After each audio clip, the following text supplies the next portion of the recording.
بسم اللہ الرحمن الرحیم۔ آج کی اس ویڈیو میں ہم مطالعہ پاکستان برائے کلاس نحو میں سے باب نمبر 2 کا اہم ترین موضوع قائد اعظم کے 14 نکات اس کو تفصیل سے پڑھیں گے۔ تو آئیے بڑھتے ہیں اپنے موضوع کی طرف۔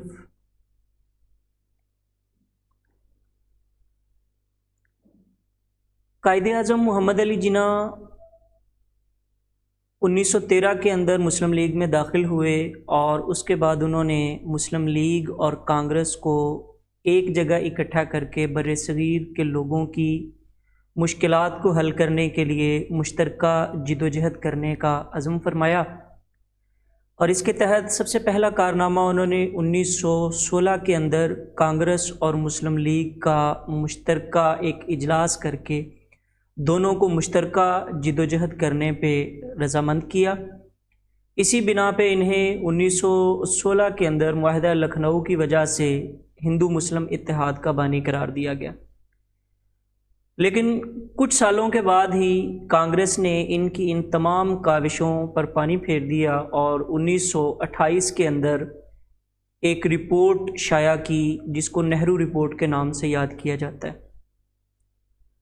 اس رپورٹ کے اندر وہ تمام مطالبات جن کو 1916 کے اندر کانگریس مان چکی تھی اور جن کی بنیاد پہ اس نے مشترکہ جدوجہد کی حامی بھری تھی، ان کو دوبارہ سے ماننے سے انکار کر دیا، اور مسلم دشمنی کے لیے وہ زہر اگلا کہ جس نے قائد اعظم جیسی شخصیت کو بھی بہت متاثر کیا۔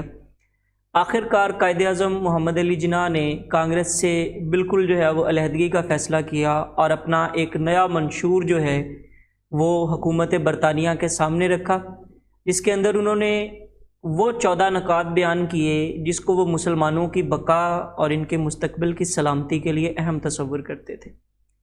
اس طرح ہم یہ کہہ سکتے ہیں کہ قائد اعظم محمد علی جناح نے آئندہ آنے والے آئین کے اندر مسلمانوں کے جو بھی درینہ مطالبات تھے ان کو احسن انداز کے اندر وہ پیش کرنے کی کاوش کی۔ تو آئیے دیکھتے ہیں وہ کون سے 14 نکات تھے جو قائد اعظم محمد علی جناح نے 1929 کے اندر 1929 کے اندر حکومت برطانیہ کے سامنے رکھے۔ صوبائی خود مختاری۔ قائد اعظم محمد علی جناح نے اپنے نکات کے اندر مطالبہ کیا کہ آئندہ آئین وفاقی طرز کا ہو جس میں صوبوں کو زیادہ سے زیادہ خود مختاری دی جائے۔ تمام صوبوں کو ایک ہی اصول پر داخلی خود مختاری دی جائے۔ صوبوں میں اقلیتوں کو مناسب نمائندگی دی جائے۔ مرکزی اسمبلی میں مسلمان ممبران کی تعداد 1/3 سے کم نہ ہو۔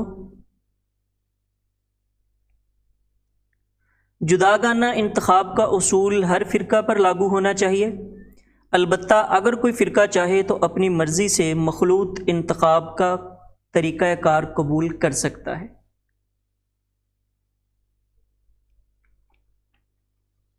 صوبائی حدود میں کوئی ایسی تبدیلی نہ کی جائے جس سے پنجاب، بنگال اور شمال مغربی سرحدی صوبہ یعنی خیبر پختونخوا کی مسلم اکثریت متاثر ہو سکتی ہو۔ تمام لوگوں کو وہ یکساں مذہبی آزادی حاصل ہو۔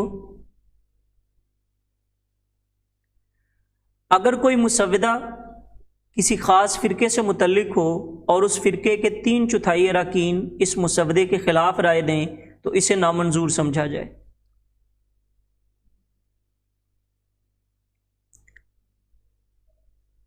سندھ کو ممبئی سے الگ کر کے ایک علیحدہ صوبہ بنایا جائے۔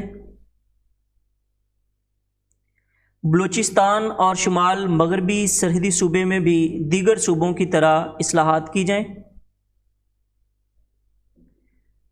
سرکاری ملازمتوں میں مسلمانوں کو ان کی اہلیت اور تناسب کے لحاظ سے حصہ دیا جائے۔ مسلمانوں کو مذہبی اور ثقافتی تحفظ فراہم کیا جائے۔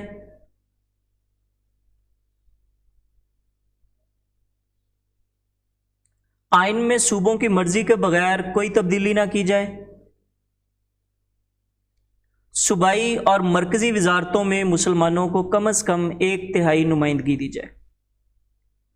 قائد اعظم محمد علی جناح کے 14 نکات کا تجزیہ کیا جائے تو یہ کہنا بے جا نہ ہوگا کہ قائد اعظم محمد علی جناح نے نہ صرف مسلمانوں کے سیاسی حقوق کی ترجمانی کی بلکہ ہندوستان میں دستوری اصلاحات کا وہ بنیادی ڈھانچہ بھی مہیا کر دیا جس کے بغیر بر صغیر کی آئندہ قسمت کا فیصلہ کیا جانا تھا۔